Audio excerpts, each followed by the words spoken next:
প্রেসক্রিপশনে লেখা ছিল অ্যাব্রো ক্লাব, কিন্তু উনি আমাকে অ্যাবোলাক ওষুধ ধরিয়ে দিয়েছে।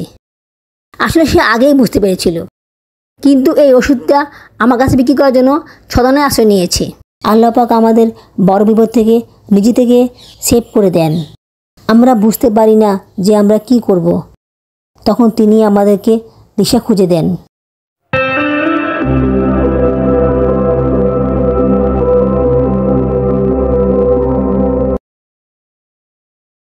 আসসালামু আলাইকুম। আমার চ্যানেলে এবং পেজে তোমাদের সবাইকে স্বাগত জানাচ্ছি। তোমরা সবাই কেমন আছো? আশা করি আল্লাহর মধ্যে ভালো আছো। আমিও ভালো আছি আলহামদুলিল্লাহ। দেশে এবং বিদেশ থেকে যারা আমার ভিডিওটি দেখেছো তাদের সবাইকে জানাই আমার পক্ষ থেকে আন্তরিক অভিনন্দন ও ভালোবাসা। নতুন আরও একটি ব্লগ নিয়ে আবার তোমার সামনে হাজির হলাম। আমাদের বাসার সামনে হাঁটু সমান পানি জমে গিয়েছে। বাসা থেকে বের হয়ে দেখলাম পানি জমে রাস্তার অবস্থা খারাপ হয়ে গিয়েছে। সাউদার জন্য ওষুধ কিনতে বের হয়েছি। ওষুধ খাওয়ার সময় সে ওষুধটা ফেলে দিয়েছে। অ্যান্টিবায়োটিক ওষুধ টাইমলি খেতে হয়, ওটা মিস দেওয়া যায় না। তাই কষ্ট হলেও বাসা থেকে বের হয়েছি। জানকে সাথে নিয়ে বের হয়েছি, কারণ এই অবস্থায় আমি একা একা চলাফেরা করতে পারবো না। কিন্তু বাসা থেকে বের হওয়ার পর বৃষ্টির পানি দেখে আমি অবাক হয়ে গিয়েছি। এত পানি হবে ভাবতেও পারিনি।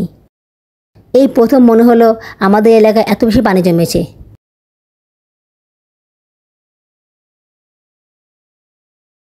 এই পাখিগুলো অনেক সুন্দর, দেখতে অনেক ভালো লাগতেছে, কিন্তু পাখিগুলোর দাম অনেক বেশি।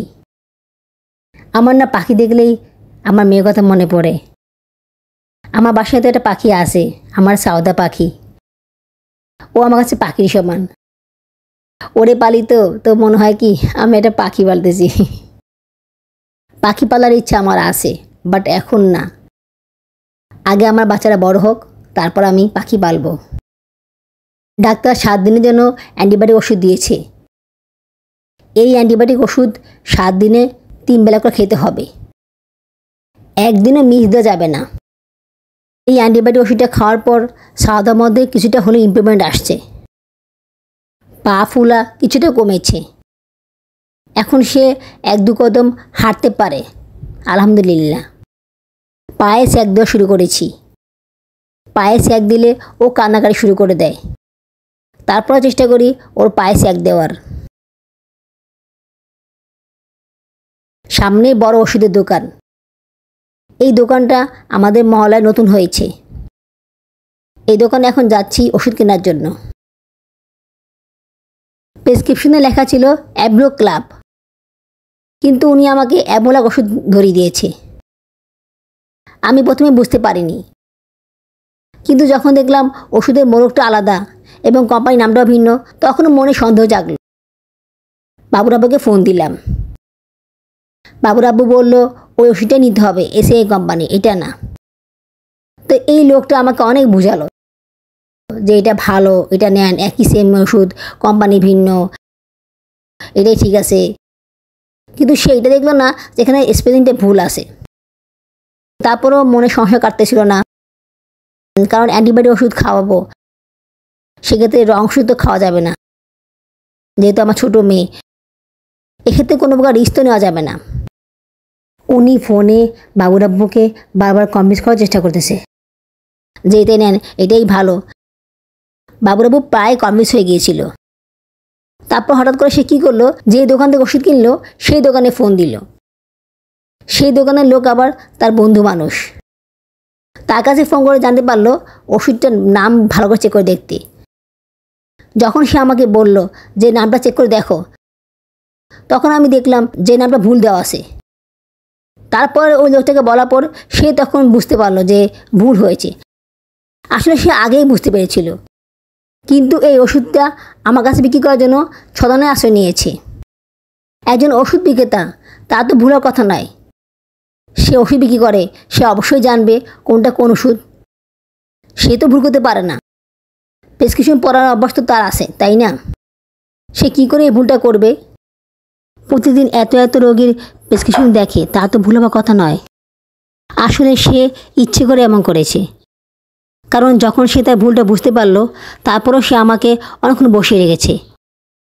আমি বারবার বলতেছিলাম আমার কাজ আছে, বাসায় ছোটো বাচ্চা আছে, তারপরেও সে ওষুধ খোঁজার নাম করে আমাকে অনেকক্ষণ বসিয়ে রেখেছে।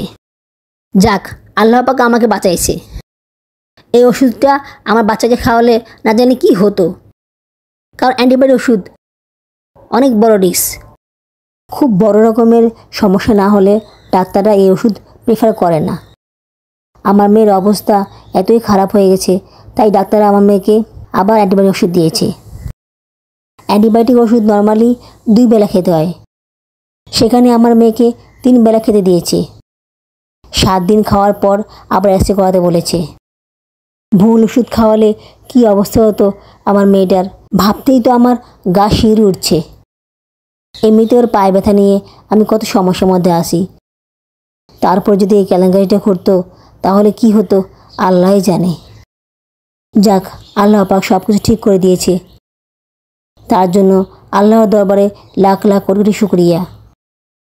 আমাদেরকে এই বিশাল বিপদের হাত থেকে রক্ষা করেছে। নর্মাল ওষুধ হলে এত বেশি টেনশন করতাম না, কিন্তু অ্যান্টিবায়োটিক ওষুধ তো, তাই ভয় পেয়ে গিয়েছিলাম। কিছু কিছু সময় আল্লাহ পাক আমাদের বড় বিপদ থেকে নিজে থেকে সেভ করে দেন। আমরা বুঝতে পারি না যে আমরা কি করব, তখন তিনি আমাদেরকে দিশা খুঁজে দেন। আমি তো একসময় ঠিক করেছিলাম যে এই ওষুধটা আমি কিনে নিয়ে যাব, বাবুকে খাওয়াবো।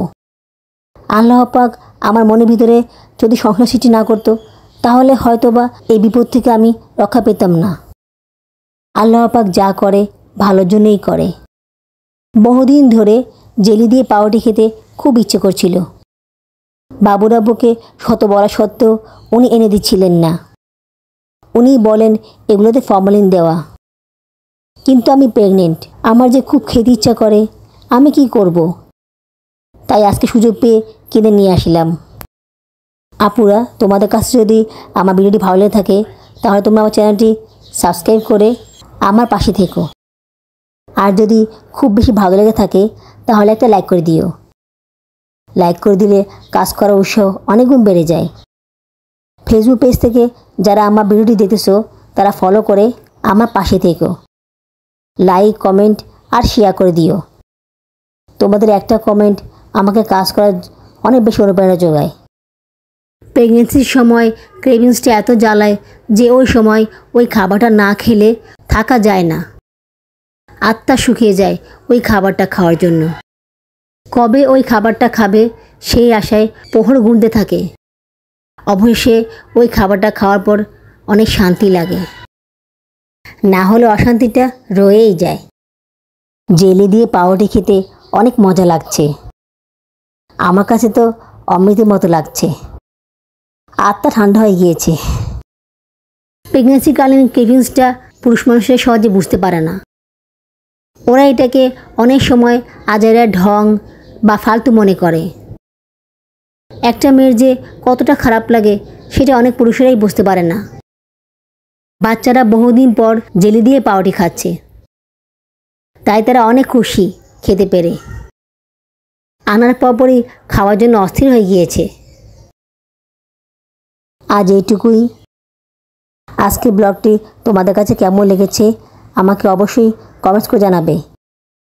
আগামী ব্লগে দেখা হবে। সেই পর্যন্ত তোমার সবাই ভালো থেকো, সুস্থ থেকো, আমার জন্য দোয়া করো, আমার বেবিদের জন্য দোয়া করো। আল্লাহ হাফেজ।